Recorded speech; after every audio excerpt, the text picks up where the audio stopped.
Selamat datang peserta didik di video mengenai inspeksi visual asam asetat atau yang kita kenal sebagai tes IVA, yang merupakan salah satu metode screening pencegahan sekunder kanker serviks.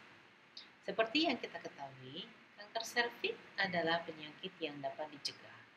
Terdapat 3 tahap pencegahan kanker serviks: pencegahan primer, pencegahan sekunder, pencegahan tersier. Pemeriksaan IVA merupakan pemeriksaan screening pencegahan sekunder kanker serviks.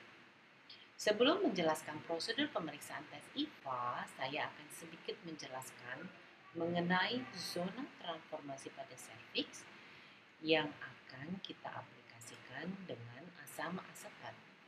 Zona transformasi adalah daerah di antara SSK baru dan SSK lama yang terbentuk karena proses metaplasia yang disebabkan karena keasaman dan proses infeksi di vagina yang akan menggantikan epitel toraks terlapis di daerah endoserviks menjadi epitel gepeng berlapis seperti di daerah ektoserviks.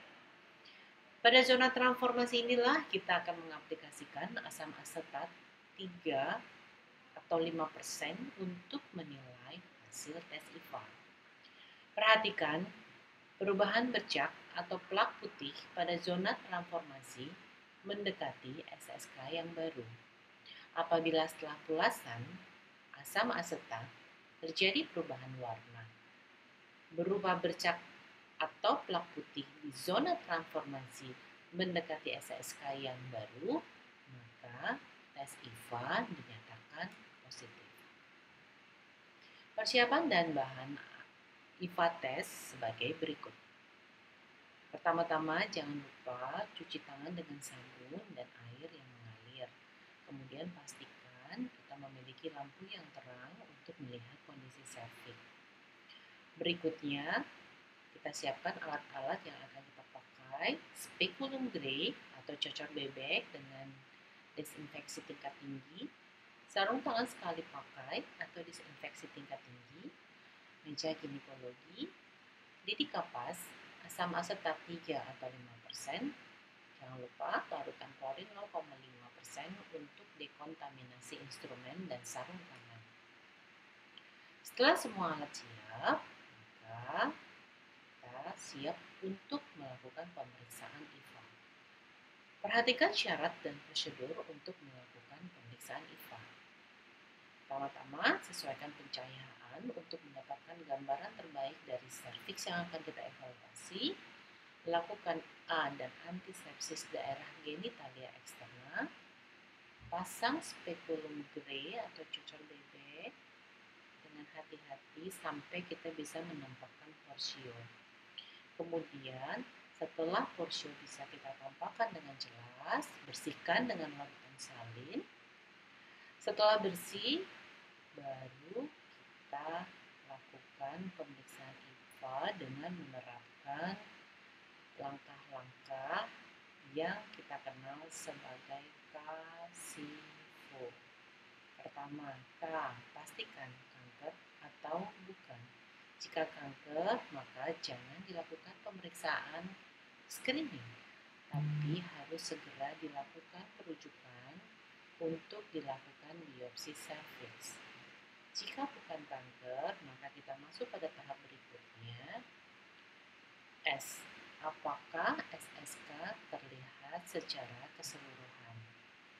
Jika SSK tidak tampak, beri catatan bahwa tes IVA dikerjakan dengan SSK yang tidak tampak secara keseluruhan. Setelah kita bisa mengenali SSK, masuk pada tahap yang berikutnya, yaitu tahap ketiga, if, yaitu lakukan tes IVA. Aplikasikan asam asetat 3-5% di daerah zona transformasi, kemudian amati dalam waktu 1 atau 2 menit apakah ada perubahan bercak putih atau white epithelial plaque di daerah zona transformasi mendekati SSK yang baru. Jika kita mendapatkan gambaran bercak putih atau white epithelial plaque, di daerah zona transformasi mendekati SSK yang baru, maka tes IVA kita nyatakan positif. Jadi, maka kita lanjut pada tahap berikutnya. Tahap keempat, apakah pasien ini merupakan kandidat untuk kita melakukan krioterapi atau bukan? Syaratnya adalah lesi tidak terlalu luas, lesi tidak masuk ke kanalis cervicalis, dan lesi tidak lebih dari 2 kuadran. Jika pemeriksaan IVA sudah selesai dan sudah kita lakukan analisa hasilnya, maka jangan lupa bersihkan kembali porsio dengan larutan salin untuk membersihkan sisa asam asetat. Kemudian lepaskan spekulum grey secara perlahan dan jangan lupa taruh spekulum grey atau alat-alat yang kita gunakan pada larutan klorin 0,5%. Maka pemeriksaan kita sudah selesai. Jangan lupa bersihkan kembali organ genitalia eksterna, bantu ibu untuk membersihkan kembali pakaiannya. Baik, sekian materi pada video ini. Pada berikutnya, saya akan membahas tentang metode screening lain kanker serviks. Terima kasih, sampai jumpa dan selamat belajar.